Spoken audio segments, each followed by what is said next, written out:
Hello, I'm Steve Wolfson. I'm an author of children's books, but I like reading children's books to children as much as I like writing them. So I'm really going to enjoy reading this book to you today. It's called Elephants at the Airport, and these lovely illustrations were done by Helene Brulot, who lives in the Netherlands, but I met her when we were both working in Zimbabwe. Elephants at the Airport. Nikki thought she was waking up, but maybe it was a dream. Why else were her parents sleeping in her bedroom, and why was she sleeping in a chair sitting up? Then Nikki remembered she was never going to wake up in her bedroom again, and her eyes filled with tears. Her parents had sold their house. They were flying to Zimbabwe so her mother could teach people how to use computers.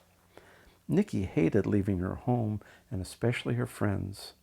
The pilot announced that they were getting ready to land. Nikki wiped her eyes and tightened her seatbelt. She was glad they were landing. 10 hours in a plane was too long. Besides, she was curious to see this new country where she was going to be stuck in for the next 3 years.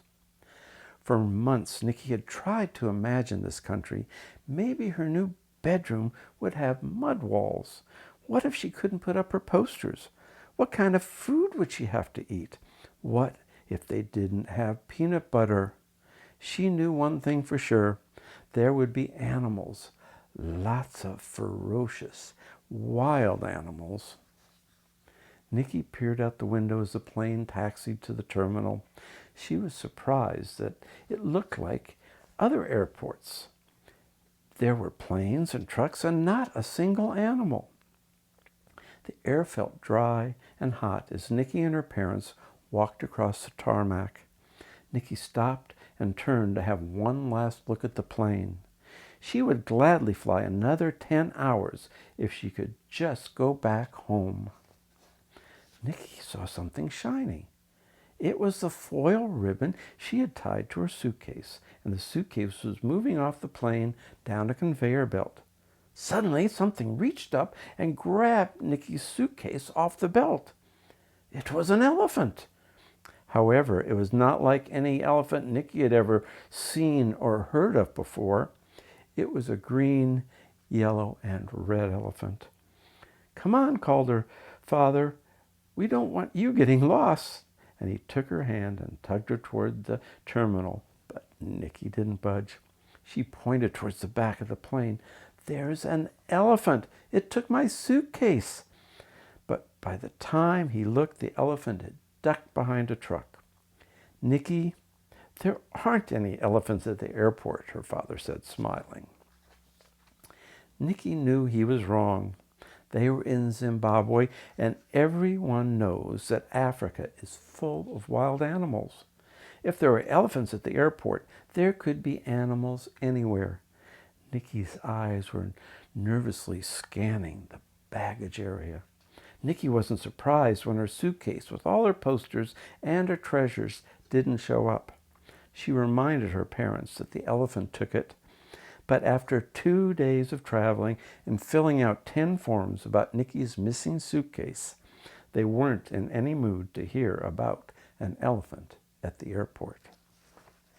It was late when they got to their new house. Even in the dark, Nikki could tell it had a big yard and lots of bushes and trees where she knew wild things were hiding.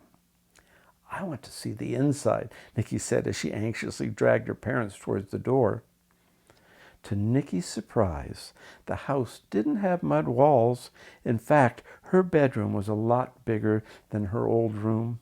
There was plenty of room for her posters if they ever arrived. In the morning, Nikki peeked out her bedroom window at her new yard. It wasn't scary in the daytime. It was gorgeous. There were fruit trees and flowers everywhere.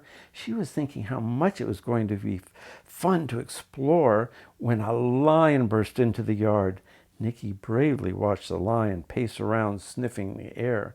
But when it ran to the window, mouth wide open, showing her its huge teeth, Nikki screamed, "A lion! There's a lion in our yard!" Her mother and father ran into her bedroom. "It wants to eat me," screamed Nicky. "There aren't any lions in the city," her father said. "It was just a bad dream," explained her mother, giving her a hug. "There is a lion," Nicky said.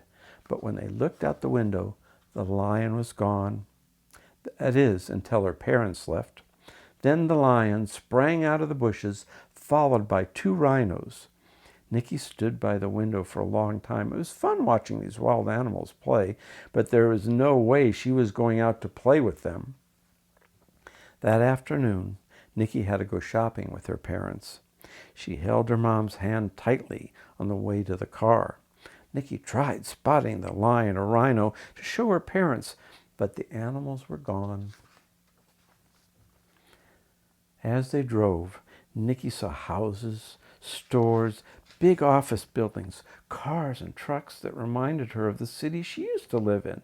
Lots of things were very different, too. Nicky was amazed to see a woman in a brightly colored dress balancing a huge bundle on her head without using her hands. What could be in it? Groceries? Presents for her children? Or maybe a warthog had devoured the woman's food and was hiding in the bundle. Nicky saw a small car crammed full of people. There isn't room for any animals in there, she thought, unless maybe a lazy hyena hitched a ride. They stopped for groceries at a place that was nothing like the supermarket near her old house. This market didn't have refrigerators. It didn't even have walls, just tables full of fruits and vegetables and lots of food she had never seen before. Even the bananas looked weird. Some were red, some were green, some were long and skinny, the others were short and fat. If there were bananas, thought Nicky, there must be monkeys waiting to swoop down and grab a bunch. There might even be a hippo hiding and waiting for a chance to stuff her mouth full of cabbages and waddle away. But the entire time they were out, Nicky didn't see one single wild animal.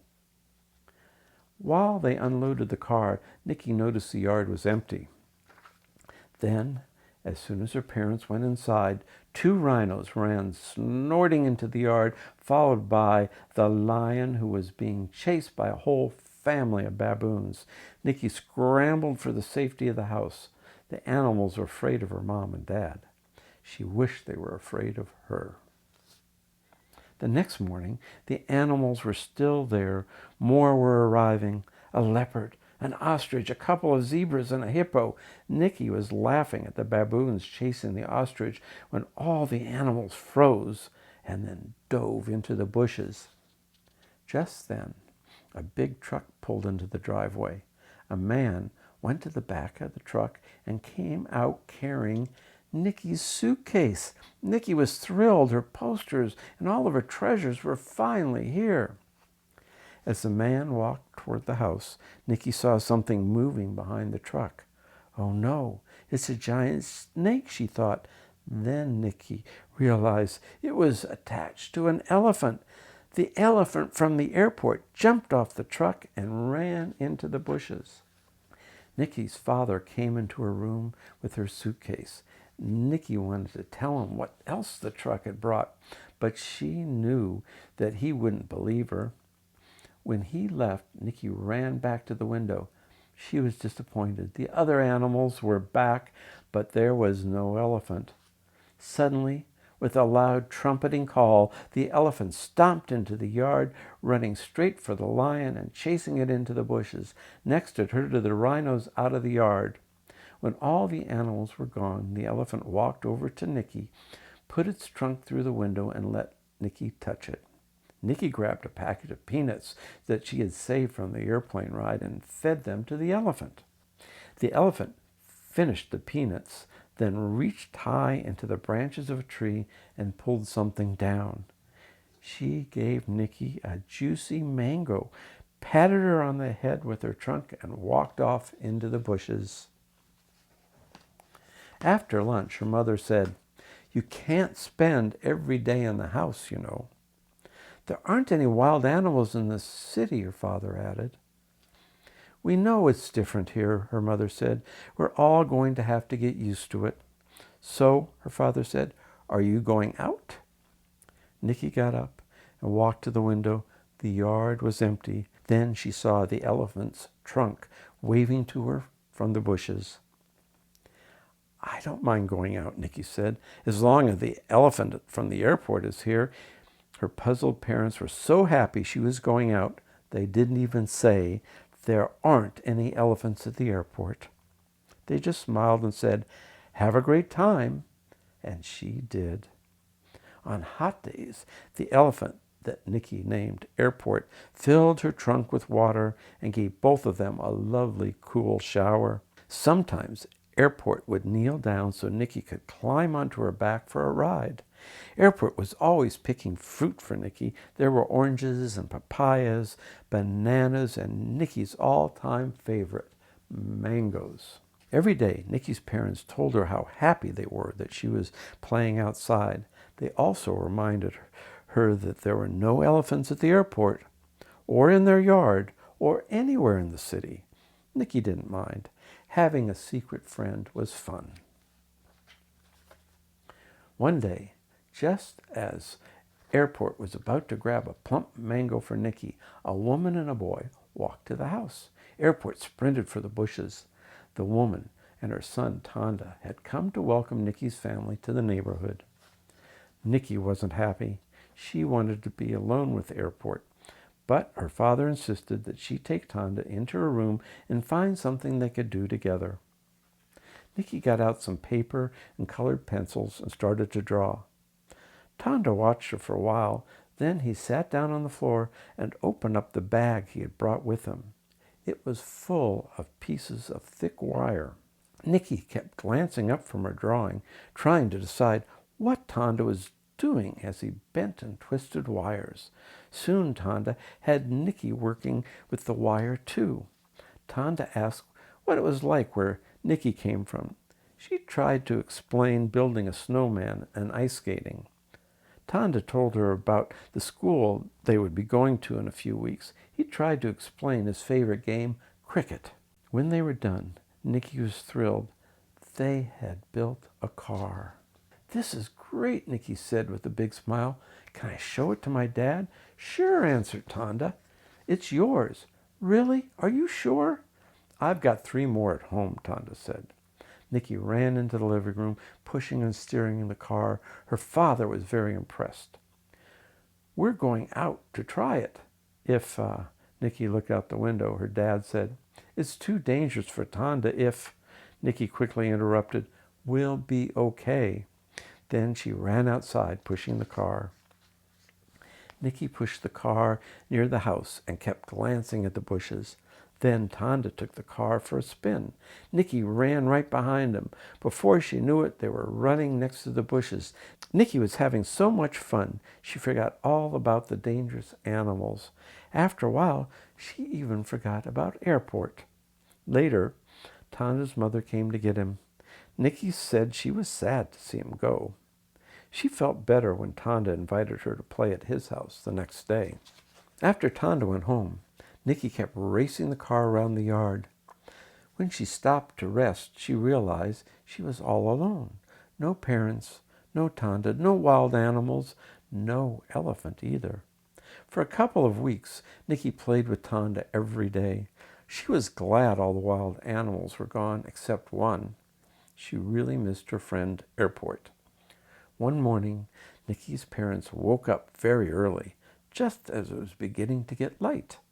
They picked up Tonda and drove out of the city into the country.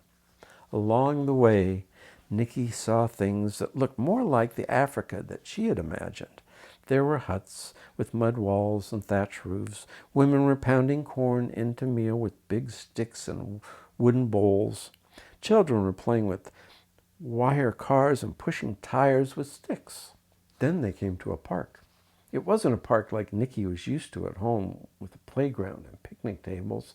This was a game park where wild animals lived. As they drove, they saw giraffes, wildebeests, monkeys, and then a whole herd of elephants.